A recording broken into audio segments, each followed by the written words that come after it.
नमस्कार, विज्ञान के रोचक किस्सों में आपका स्वागत है।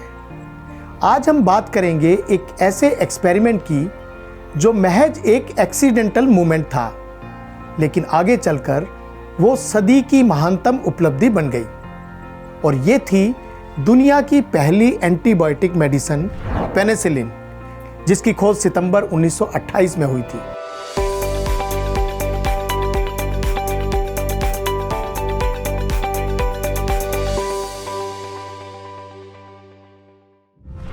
आमतौर पर आज हम अक्सर संक्रमण का इलाज करने के लिए जिन एंटीबायोटिक दवाओं का इस्तेमाल करते हैं, उसकी खोज एक बड़े ही दिलचस्प इत्तेफाक से जुड़ी है। और इसी खोज के लिए स्कॉटिश वैज्ञानिक अलेक्जेंडर फ्लेमिंग को नोबेल पुरस्कार से भी सम्मानित किया गया। आपको ये बता दें कि फ्लेमिंग ने ही 1923 में लाइसोजाइम नाम के एंजाइम की खोज की थी। असल में पेनिसिलिन के आविष्कारक सर अलेक्जेंडर फ्लेमिंग, जो एक बैक्टीरियोलॉजिस्ट थे, काफ़ी अस्त व्यस्त और लापरवाह व्यक्ति थे, जिनकी लैब अक्सर अव्यवस्थित और गंदी रहती थी। लेकिन आप ये जानकर हैरान होंगे कि उसी गंदी लैब ने फ्लेमिंग और पूरे मानव चिकित्सा के इतिहास की दिशा ही बदल दी। दरअसल एक बार काफ़ी लंबी छुट्टी के बाद जब फ्लेमिंग सेंट मैरी हॉस्पिटल की अपनी प्रयोगशाला में पहुंचे, तो उन्होंने देखा कि लैब की बेंच पर रखी पेट्री डिश, जो कि खुली छोड़ गए थे, उस पर फफूंद लगी हुई थी। उस फफूंद का जन्म इसलिए हुआ क्योंकि वो गलती से खिड़की खुली छोड़ गए थे। खुली खिड़की से फफूंद के कण अंदर आ गए और वो बैक्टीरिया के स्लाइड पर पनपने लगे।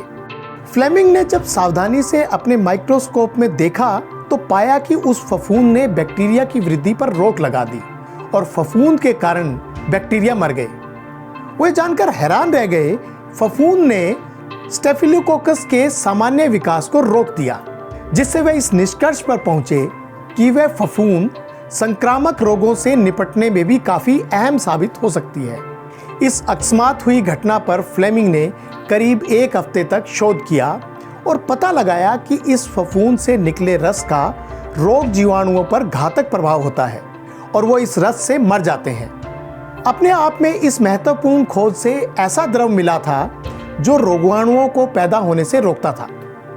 शुरुआत में उन्होंने इस पदार्थ को मोल्ड जूस या फफूंद का जूस कहा, और क्योंकि यह रस पेनिसिलियम फफूंद से प्राप्त किया गया था, इसलिए बाद में इसका नाम पेनिसिलियम नोटाटम रखा गया।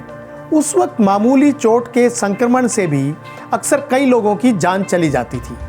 घाव पक जाते और रोगाणु बैक्टीरिया शरीर में फैल जाते, जिससे कई लोगों के अंग भी काटने पड़ जाते थे।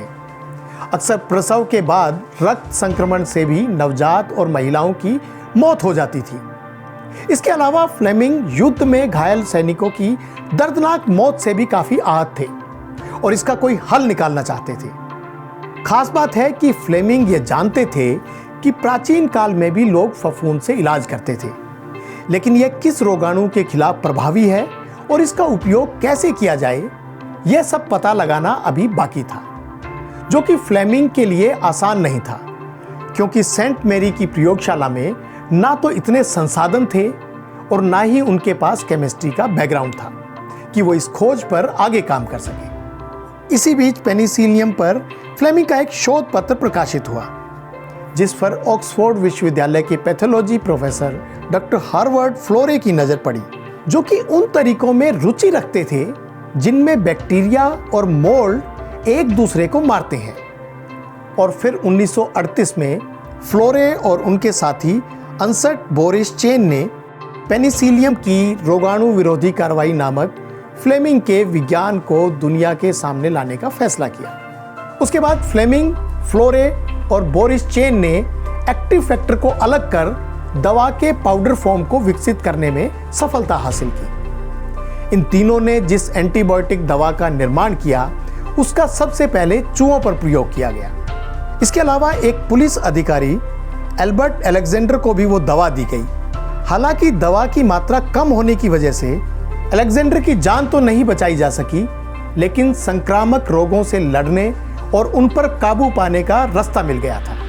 और फिर 1941 में पेनिसिलिन के चिकित्सीय प्रयोग की अनुमति मिल गई और दूसरे विश्व युद्ध के दौरान इसका बड़े स्तर पर इस्तेमाल किया गया। युद्ध में घायल होने वाले सैनिकों के लिए पेनिसिलिन बहुत महत्वपूर्ण साबित हुई, जिसका नतीजा था कि जहां प्रथम विश्व युद्ध में बैक्टीरिया निमोनिया से मृत्यु दर 18% थी, वहां यह दूसरे विश्व युद्ध में 1% से भी कम हो गई थी।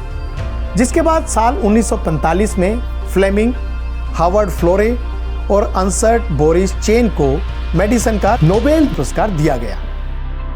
इस मौके पर फ्लेमिंग ने कहा था कि उन्होंने कभी नहीं सोचा था कि एक दिन दुनिया का पहला एंटीबायोटिक या बैक्टीरिया किलर बनाकर वो दवाओं की दुनिया में क्रांति ला देंगे।